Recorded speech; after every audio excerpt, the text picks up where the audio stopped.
I want to convince the capitalist mindset that true wealth is in the health of our ecosystems. I want to help build little pieces of peaceful prosperity and watch them spread like dandelions. But can a poem fix the delicate balance of a biosphere? A great poet once wrote, "Work is love made visible." But I think that that's only true if your work is driven by love and not fear or greed. It is only true if you are doing good deeds. Pollution is not an act of love. Wealth is greed made visible. The powers that be are degrading the ecology to stimulate the economy. Our culture is based on base commodity, not our interconnected experiences. The accumulations of generations of pollution has poisoned the future's ecosystems. What's your solution to this situation of global contamination? We build multi-million-dollar prisons and yet still dump our trash in the oceans. Industrial society creates like 200 billion pounds of plastic each and every year, of which 10% ends up in the ocean, all out there swirling around in masses of plastic particles under the surface of the oceans, the size of hurricanes, composed of millions and billions of pounds of plastic and other trash. The coral reefs are dying. The oceans are sick. And the oceans produce like 50 to 85% of the oxygen that we breathe. They eroded off the topsoil and tried to replace the essential nutrients with chemical fertilizers. They dammed up the rivers and drained the aquifers and all of the little wetlands. They disseminated genetically modified organisms and poisoned our food supply with artificial colors and flavors and sweeteners. They invented smog and caused acid rain. They blew up the oceans with atomic explosions many, many times. They homogenize milk and juice. They outlaw plant medicines to prescribe toxic pills. They cure divine visions with psychotropic poisons so that humanity will only see an antiquated version of reality, ruled by organized religion, government, and money. How soon before they make baking your own bread illegal? How soon before it becomes mandated that you have to homogenize your human breast milk? How soon before it's too late? How soon till we all act together? Who would be rich in a world of true equality? All is not lost if we act quickly. The truth is coming. The answers are opening. The beginning is near. The beginning is near. The beginning is near. Right? The beginning is near. We must manifest societal change through self-love and interpersonal relationships.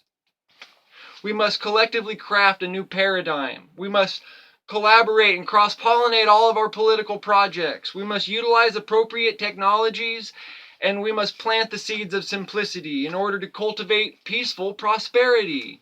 You don't have to give up your smartphone in order to meet your neighbors. You don't have to give up Facebook in order to have real friends. You don't have to give up your car in order to enjoy bicycling to work. You don't have to give up our luxuries in order to have world peace, but we have to give up our privilege in order to have equality. We have to give up French fried foods in order to be able to enjoy our great-grandchildren. We almost have it, and once we do, children will know how to use it. And the children of children will build a paradise on the ruins of this selfish culture. But right now, we got to deal with the right now. Right now. We got to forget the past. No, wait, don't forget, never forget. Remember, but learn and move on. Move towards the future that is coming. The future has become the now more than once. So remember, you are who you dream. And dream a new world into being. And love the process of change. Love the road for all its bumps. And let us move forwards so that we will be nourished by the gardens that we helped start, and that we will be housed in communities of love and light that we desired. We will be at peace in a world that we changed for the better.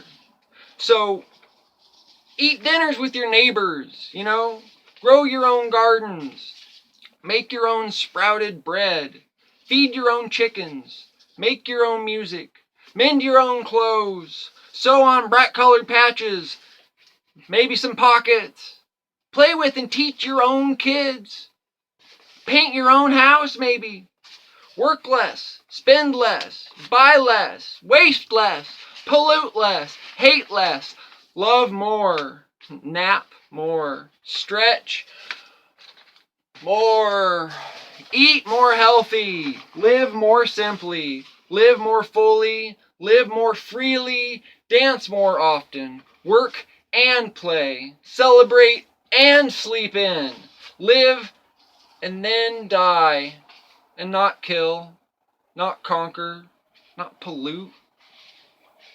Because life goes on and on and on. But it's whether or not that life will be healthy and peaceful or toxic and war-torn. It has yet to be decided and hangs in the balance. But it's in our hands. All of our lives will choose the direction. This is the beginning of that thing they call the Great Turning, the shift and epic. We shall overcome consumerism. We shall escape this economic prison. We shall create a new option, living the sustainable paradigm that provides the essentials for mind, body, and spirit. We will co-create space in our own communities for other people to choose as an alternative to the consumeristic rat race. Because if we build it, they can come. So put down your smartphone and talk to someone. Put down your microwave burrito and garden. Maybe learn how to cook some really amazing foods. Put down your credit card and share. Put down your pain and fear. Put down your hate. Put all that past pain, solidified garbage. Take it, put it into a ball, wrap it in many layers in beautiful paper, layer it, layer it, layer it, and go bury it in a beautiful place and move on. Because in the end, love matters, and not much else does. So let's help each other love ourselves, and love one another, and love the earth and everything in it. And let's work to make the world a better place for every living thing. So let love be our secret weapon. And let art be our tool. And let's make the world whole again, so that the children of children may know of world peace.